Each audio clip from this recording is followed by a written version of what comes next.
Dive into the last 40 days of your life? Let's do it, dude. Sweet. So you gave up Twitter for 40 days, and you're back. I'm back. Well, sort of. Well, you're back to life. Yeah, like you're back on the podcast. Yep. You survived. What was the biggest challenge of giving up Twitter, would you say? Honestly, I didn't find it as challenging as I thought I would. It takes some getting used to. Like, you definitely will go to type it in or something like that. But once the apps are removed from my phone, I didn't find it as challenging as I thought it was going to be. And honestly, I thought the payoff was crazy. The amount of more things I got done from not having it was crazy. Nice. Let's talk about those. So I got 2 paintings done. I got several videos edited and posted, stuff I probably would have been dragging my feet on and not have accomplished if I was still on those apps, wasting a lot of my time. Yeah. When I was scrolling social media all the time, it made me okay with being bored, because there was some sort of, I was still getting the dopamine hits. I was still, but I never felt better after leaving the app, no matter which one. But so you brought up your channel. I will link your stuff in the description of this video, because I really enjoyed the painting that you did for the Kendrick Lamar album. Yeah. Super cool. And if you're into music, Neil is a encyclopedia of all things music, and he shares his thoughts on new stuff, old stuff. Like you just did the Pink Floyd Part 2 history on Pink Floyd Part 2. Yep. Yeah, that's super cool. So you accomplished a lot more. Definitely. That's cool. Did you notice any changes in mood, relationships, kind of stress levels I think at all? it definitely will better your relationships with people, because I know my girlfriend is anti-internet. She does not use it at all. They'll be the other day I had to literally tell her that the wildfires in California were going on. She's like, what? I didn't even hear about it, because she's not on her phone ever. Yeah. And so I'm jealous of her in a lot of ways in that, but it also can cause conflict, because I do like being on my phone. So it'll make me feel guilty, and I guess I had to feel less guilty because I wasn't on it, and I'm actually utilizing my time with her instead. Yeah, you're without it, you're more present. Yeah, that's so funny you bring up your girlfriend, because my wife is similar to what you said about your girlfriend, and that she's really not big on the phone, on social media. But where it starts to frustrate me is we'll be out and about, and she'll want to hear a song or play a song, and she'll be like, give me your phone. And it's just you get your own phone. She'll to me, that concept is so foreign. Leaving your phone at home to go somewhere, she'll just leave her phone at home. That's crazy. I never do that. I know, me neither. I'm what if I want to hear a song when I'm out here? What if I need a podcast or something? What if I need an Uber? What if I need directions or somewhere? All these justifications. I know, exactly. So me, with the social media stuff, yes, I feel much better without going on it all the time. And I'm the type that can't really moderate. If I'm on it, I'm sucked into the shit. Yep. But even without it, I feel I am quite a bit more productive. But my screen time only goes down a little bit, because I'll still find some other shit to do. Me that's too. Not as mentally destructive. Did you notice any changes in your screen time, or? I did, but at the same time, my screen time is still relatively high right now, because for the most part, with everything I'm doing with YouTube, my computers are so old and crappy that I've been doing all the editing and filming and all that stuff on my phone. So my screen time still stays pretty high because of that. And I did notice I was clicking on YouTube way more than I was when I had Twitter. But but one thing that happened halfway through it is I was you know what? I don't want Instagram on here either. And so I did the second half of the challenge without Instagram too. And I really haven't gone back to it. I've popped in on Twitter since, but Instagram, I'm using it now. I literally will download the app. I will post whatever I need to post, and then I will just delete it right off my phone, because I'm that's the easiest way for me to not check it. If the app is not on my phone, Twitter, you can still go on your browser and it's pretty easy to navigate. Instagram, you kind of have to have the app for it to be useful. So deleting that off my thing, I'm like, this is nice.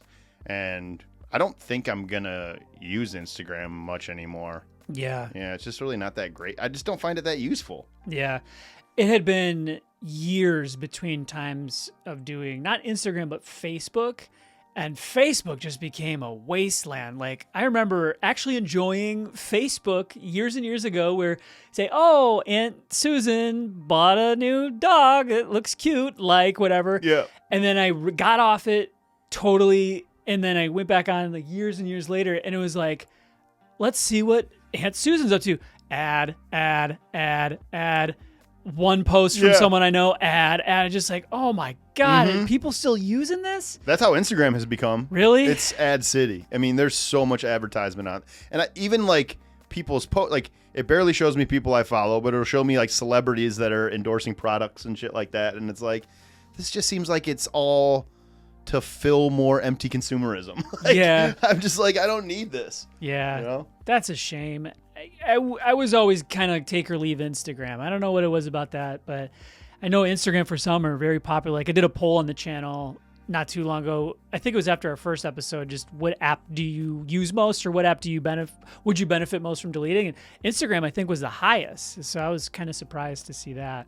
But yeah, so you said you didn't really have any like fear of missing out, like FOMO with Twitter? Somewhat. Like I get it with Twitter sometimes. Like if new music drops, I have this like nerdy thing in me that I want to like go see what the conversation about it is. Like I want to see like what people are talking about when the Joey Badass freestyle comes out or this or that. And so like I get it a little bit, but I listen to like Hot 97's morning show every day.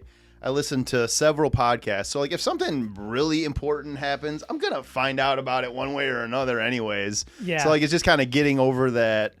I think it's really an ego thing. Like, I need to assert myself in the conversation. Like, and I really don't all that much at certain points. So, I don't know. Yeah. It's a double-edged sword kind of thing for me with these social media platforms. I feel like there's really no winning in it. Yeah. Even when I'm enjoying it.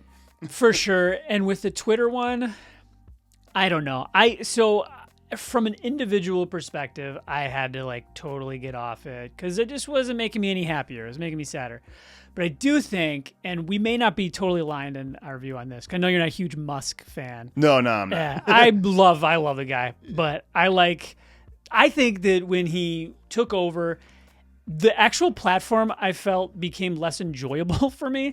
But I do think there was an aspect of a lot of the other ones, like suppressing information and only showing you what they wanted to show you. And I think a lot of accounts with like Google and the Zuckerberg stuff, I think ultimately globally was a good thing. But I think individually, I just needed to scram off it. Yeah, I agree. And I don't know. Elon Musk doesn't make too much of a difference to me, like as far as Twitter. I mean, it has become like the wild, wild west now on Twitter. It literally is ridiculous. Like you see some of the stupidest takes on planet Earth on that app.